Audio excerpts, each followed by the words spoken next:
তুমি তো জানো আমি তোমাকে ছেড়ে থাকতেই পারবো না। এই ধর অনেকদিন ধরে পড়ে আছে এরকম একটা পুরনো বাড়ি হলেও হবে। ঠিকঠাক। তোকে না খুব সেক্সি লাগছে রে।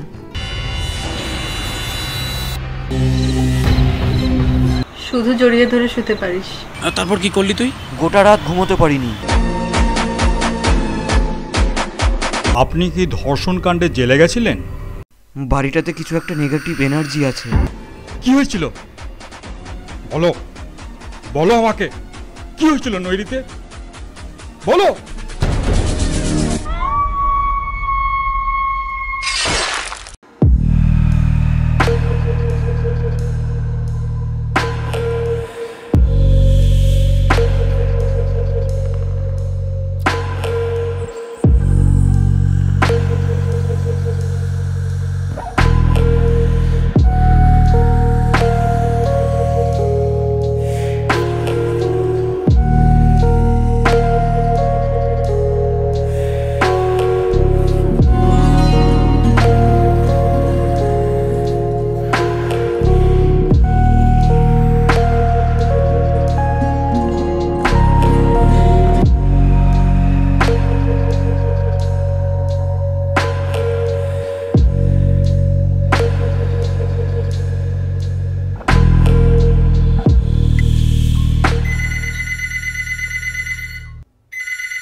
হ্যালো, যাদবপুর থানা, কে বলছেন?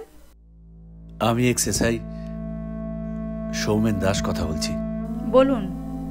আমি এইমাত্র একজনকে খুন করেছি।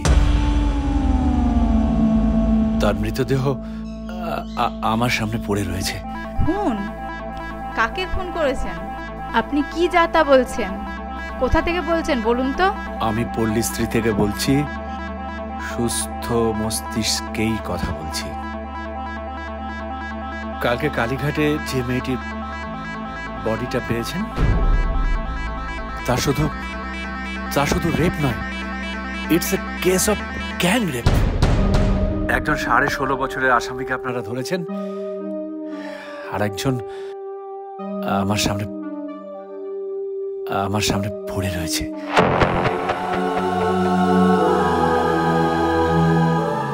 তাকে চাইলে আপনাদের হাতে আমি তুলে দিতে পারতাম, কিন্তু সেও তো মাইনর, মেজর হতে এখনো মাস 8 দেরি।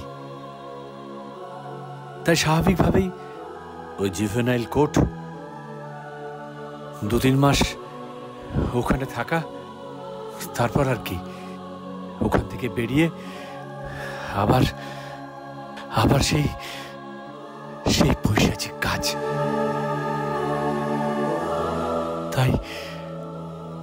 তাই আর একটা মেয়ের জীবন বাঁচানোর জন্য আমি তাকে নিজের হাতেই সাজা দিয়েছি। এটা ছাড়া আর কোনো কিছু উপায় ছিল না। আর ওই ছেলেটাকে পেলেও না, আমি তাকেও মারতাম। আপনার কাছে কি সে নিজে দোষ স্বীকার করেছে? আর ও যে ধর্ষণের সঙ্গে যুক্ত, আপনি কি এটা শিওর? নিজে অপরাধ স্বীকার করে বাঁচার উপায় জানতে চেয়েছিল। তাছাড়া 16টা বছর ধরে দেখছি তো,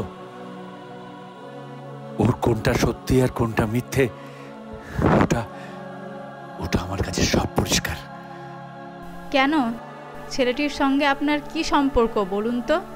ও আমার একমাত্র ছেলে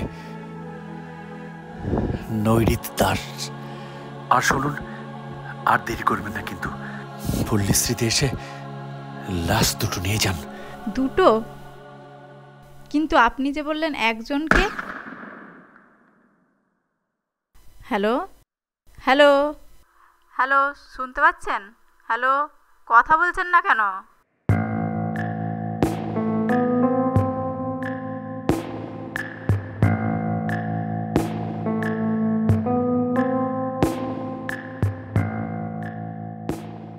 আপনি যে বাড়িটা কিনেছেন সেটাই প্রাক্তন এসআই অফিসার সৌমেন দাসের বাড়ি, আর সেখানেই ঘটনাটি ঘটেছিল। আর আপনি যতদিন পৃথিবীতে আছেন ওনার আত্মা শান্তি পাবে না। তাহলে উপায়?